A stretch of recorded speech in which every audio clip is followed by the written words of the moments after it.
This is a story of a husband, wife, and son. A true story.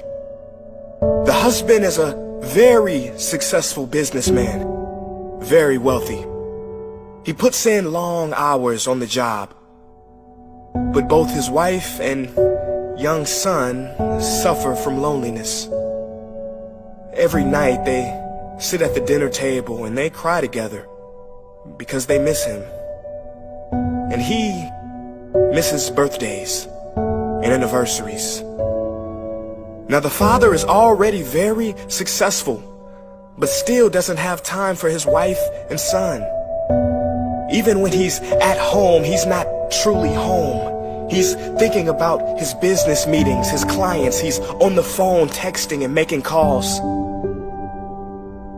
One day, the wife finally gets fed up, and she goes to her husband and says, "Honey, we are very lonely here.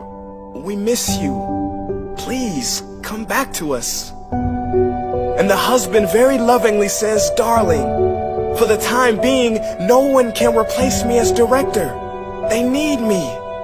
Just hold on a few more years, and when I find a new director, I will have more time for you and our son, I promise." 6 months later, the husband was driving on the same road he took home every night. He lost control of his vehicle and died. His company replaced him and found a new director in just 2 days. Isn't it sad that we spend so much time on the things that are urgent that we have none left for those things that are important? Please do not get me wrong. Striving for a better life and wealth for yourself and your family is great. Look, I don't think you can get too much money. But if money gets you, that's too much. If money becomes your God, if you make $1 million but lose your health in the process, is that success? If you make it to the top of the corporate ladder but lose your friends and family in the process, is that success? I ask you, are you taking for granted the moments with the real people who are close to you by focusing on a future moment that doesn't even exist?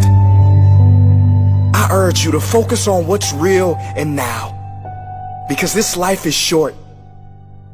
And as they say, there has never been a deathbed regret that said, "Boy, I wish I spent more time in the office."